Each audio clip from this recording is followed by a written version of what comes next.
Hi friends, welcome to Aadish சமையல். இன்றைக்கி நம்ம பார்க்க போகிறது ஒரு மேங்கோ கேக் ரெசிபி தாங்க பார்க்க போகிறோம். இப்போ வந்து மாம்பழம் சீசன்றதுனால மாம்பழம் வந்து எல்லாருக்குமே ரொம்ப பிடிக்கும். அதனால இப்போ இந்த மாம்பழத்தை வச்சு ஒரு கேக் செஞ்சுருக்கோம். அதை எப்படி செய்கிறதுன்னு பார்க்கலாம். வாங்க வீடியோக்குள்ளே போகலாம். இப்போ தான் நீங்கள் நம்ம சேனல் ஃபஸ்ட் டைம் பார்க்குறீங்கன்னா மறக்காமல் சப்ஸ்கிரைப் பண்ணுங்கள். கூடவே இருக்கிற பெல் பட்டனை ப்ரெஸ் பண்ணுங்கள். அப்போ தான் நான் எப்போ வீடியோ போட்டாலும் உங்களுக்கு நோட்டிஃபிகேஷன் வரும். இப்போ மேங்கோ கேக் செய்கிறதுக்கு நான் 2 மீடியம் சைஸ் மாம்பழம் எடுத்திருக்கேன். இதோட வெயிட் வந்து 550 கிராம். இப்போ இதை வந்து நல்லா வாஷ் பண்ணிவிட்டு தோலை மட்டும் எடுத்துகிட்டு உள்ளே இருக்கிற பல்பை மட்டும் நம்ம கட் பண்ணி எடுத்துக்கலாம். இப்போ நல்லா கட் பண்ணி எடுத்தாச்சு. இதை வந்து நம்ம அரைச்சி பேஸ்ட் ஆக்கி எடுத்துக்கலாங்க. இப்போ ஒரு மிக்சர் ஜார் எடுத்திருக்கேன். அதில் நம்ம கட் பண்ணி வச்ச மாம்பழத்தை சேர்த்துக்கலாம். இதுக்கு அரை கப் சுகர் எடுத்துக்கலாம். அதாவது நம்ம டீ குடிக்கிற கிளாஸில் அரை கிளாஸ் சர்க்கரை சேர்த்துக்கலாம். இதை நல்லா ஒரு பேஸ்ட்டாக அரைச்சி எடுத்துக்கலாம். இப்போ நல்லா அரைச்சாச்சு பாருங்கள். இந்த மாதிரி நல்லா பல்பாக இருக்கணும், பேஸ்ட்டாக இருக்கணும். நல்லா இந்த மாதிரி அரைச்சி எடுத்துக்கோங்க. இப்போ நம்ம இதை ஹீட் பண்ணிடலாம். இப்போ இதை நான் ஒரு சாஸ் பேனில் ஊற்றிருக்கேன். இதை வந்து மீடியம் ஃப்ளேமில் 5 நிமிஷம் இதே மாதிரி நல்லா மிக்ஸ் பண்ணி விட்டுட்டே இருங்க. இது நல்லா கண்ணாடி பதத்துக்கு வரும். இப்போ 5 நிமிஷம் ஆகிடுச்சு பாருங்கள். நல்லா கிளாஸியாக வந்திருக்கு. அவ்வளோதான். இந்த ஸ்டேஜில் அடுப்பு ஆஃப் பண்ணிடலாம். இது நல்லா ஆறட்டும். நம்ம கேக் செய்ய ஆரம்பிச்சிடலாம். நான் இன்றைக்கி கேக்கு இந்த கிளாஸால் தான் எல்லாமே அளவெடுக்க போகிறேன். இதை ஃபஸ்ட்டு நம்ம 0 பண்ணிக்கலாம். நான் இன்றைக்கி கப்பாலையும் நம்ம எவ்வளோ மெஷரிங் எடுக்க போகிறோம், வெயிட் எவ்வளோன்றதையும் நான் காட்டிடுறேன் உங்களுக்கு. இப்போ அதே கிளாஸில் அரை கிளாஸ் பவுடர் சுகர் எடுத்துருக்கேன். சர்க்கரையை மிக்சியில் போட்டு நல்லா பவுடர் பண்ணி எடுத்துக்கோங்க. அது வந்து அரை கிளாஸ் எடுத்துக்கலாம். இதோட வெயிட்டு 72 கிராம்ஸ். இப்போ இதை ஒரு பவுலில் மாற்றி எடுத்துக்கலாம்.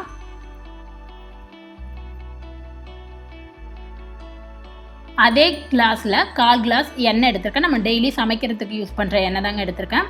இதோட வெயிட்டு 58 கிராம். நீங்கள் வெண்ணெய் வேணாலும் சேர்த்துக்கலாம். இதையும் அதே பவுலில் சேர்த்துக்கலாம்.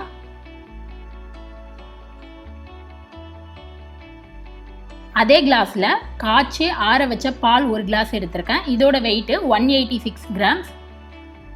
இதையும் அதே பவுலில் சேர்த்துக்கலாம்.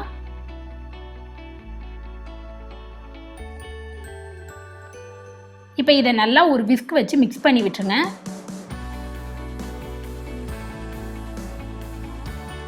இன்றைக்கி நான் 1.5 கப் மைதா எடுத்திருக்கேன். நல்லா சலிச்சு எடுத்துக்கோங்க. 1 கப் மைதா வந்து 123 கிராம்ஸ் இருக்குது. ஃபஸ்ட்டு 1 கப் மைதாவை சேர்த்துக்கலாம். இதை சேர்த்து விட்டு நல்லா மிக்ஸ் பண்ணி விட்டுருங்க. ஒரே நேரத்தில் 1.5 கப்பு சேர்த்திங்கன்னா நம்மளால் மிக்ஸ் பண்ண முடியாது.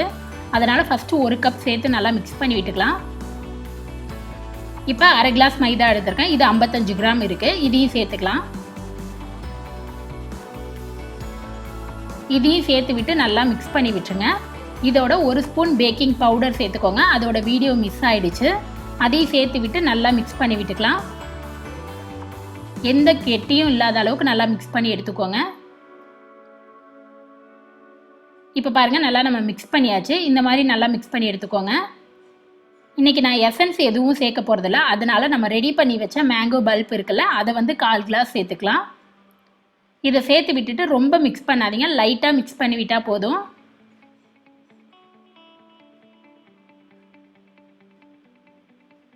இப்போ நல்லா மிக்ஸ் பண்ணியாச்சு பாருங்கள். இந்த கன்சிஸ்டன்சியில் இருந்தால் தான் நமக்கு கேக் கரெக்டாக இருக்கும். இதை விட தண்ணியாகவும் இருக்கக்கூடாது, கெட்டியாகவும் இருக்கக்கூடாது. இப்போ பேட்டர் ரெடி ஆகிடுச்சு. நம்ம கேக் செய்ய ஆரம்பிச்சிடலாம்.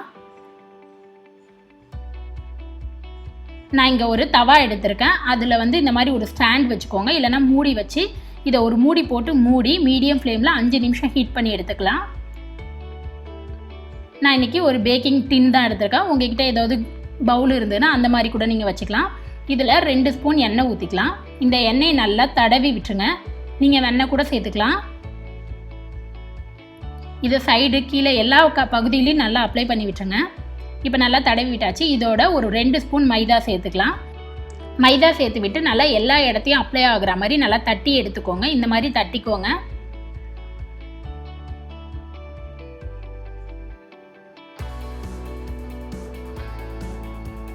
இப்போ நல்லா தட்டி எடுத்தாச்சு.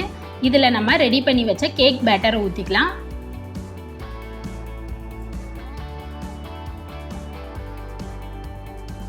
இப்போ நம்ம பேட்டர் எல்லாம் சேர்த்தாச்சு. இதை வந்து அரை டின் அளவு இருக்கிற மாதிரி பார்த்துக்கோங்க, இல்லைனா பொங்கி வரும். இதை வந்து இந்த மாதிரி 2 தட்டு தட்டிக்கோங்க. அப்போ தான் நமக்கு ஏர் பபிள்ஸ் எதுவும் இருக்காது. இப்போ இதை நம்ம கேக் டில்ல வச்சிடலாம். இங்கே 5 நிமிஷம் ஆயிடுச்சு. ஓப்பன் பண்ணி பார்க்கலாம். இது நல்லா ஹீட் ஆகிடுச்சு. இப்போ இதில் நம்ம ரெடி பண்ணி வச்ச கேக் டின்னை வச்சிடலாம். நல்லா சைடு எதுவும் படாத அளவுக்கு உரசாத மாதிரி வைங்க. இப்போ இதை ஒரு மூடி போட்டு மூடி ஸ்லோ ஃப்ளேமில் 35லேருந்து 45 நிமிஷம் வேக வச்சு எடுத்துக்கலாம். அதுக்கப்புறம் பார்க்கலாம். இப்போ கரெக்டாக 45 மினிட்ஸ் ஆகிடுச்சுங்க. நம்ம ஓப்பன் பண்ணி பார்க்கலாம். பாருங்கள், பார்க்கவே நமக்கு கேக் நல்லா வெந்திருக்கு. கேக் வெந்திருக்கா இல்லையான்னு நமக்கு எப்படி தெரியும்னா, இந்த மாதிரி ஒரு நைஃப் எடுத்துக்கோங்க. அதை வந்து குத்தி பாருங்கள். எதுவும் கத்தியில் ஒட்டாத வந்துச்சுன்னா கேக் வெந்துருச்சுன்னு அர்த்தம். ஒரு 2-3 இடத்துல குத்தி பார்த்துக்கோங்க. இப்போ கேக் நல்லா வெந்துருச்சு. இதை வெளியில் எடுத்து வச்சிடலாம். இப்போ இது நல்லா ஒரு 10லேருந்து 15 நிமிஷம் ஆறட்டும். நம்ம அதுக்கப்புறம் பிளேட்டில் மாற்றி எடுத்துக்கலாம். இல்லைனா கேக் உடஞ்சிடும் நமக்கு. இப்போ இது நல்லா ஆறட்டும். இப்போ 15 நிமிஷம் ஆகிடுச்சு. கேக் வந்து நல்லா ஆறிடுச்சு. இதை இந்த மாதிரி ஒரு கத்தி வச்சு சைடில் இருக்கிற எல்லாத்தையுமே லைட்டாக இதுன்னு விட்டுருங்க. அப்போ தான் நமக்கு கேக் ஒட்டாத வரும். இப்போ இந்த மாதிரி ஒரு பிளேட் வச்சு நம்ம மாற்றி எடுத்துக்கலாம். லைட்டாக மேலே தட்டி விடுங்க. அப்போ நமக்கு கேக் ஒட்டாமல் நல்லா பிளேட்டில் வரும். பாருங்கள், கேக் நமக்கு நல்லா ஒட்டாமல் நல்லா வந்திருக்கு. இப்போ இதை திருப்பி எடுத்துக்கலாம்.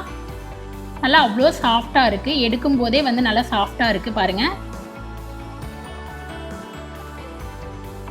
இதுக்கு மேலே நீங்கள் லைட்டாக கட் பண்ணிவிட்டு அப்ளை பண்ணுறனாலும் பண்ணலாம். நான் இன்றைக்கி அப்படியே தான் அப்ளை பண்ணியிருக்கேன். இதுக்கு மேலே நம்ம ரெடி பண்ணி வச்சா மேங்கோ பல்பை சேர்த்துக்கலாம். சேர்த்து விட்டு நல்லா ஸ்ப்ரெட் பண்ணி விட்டுருங்க. கேக்கில் எல்லா இடத்துலையும் படுற ஒரு மாதிரி.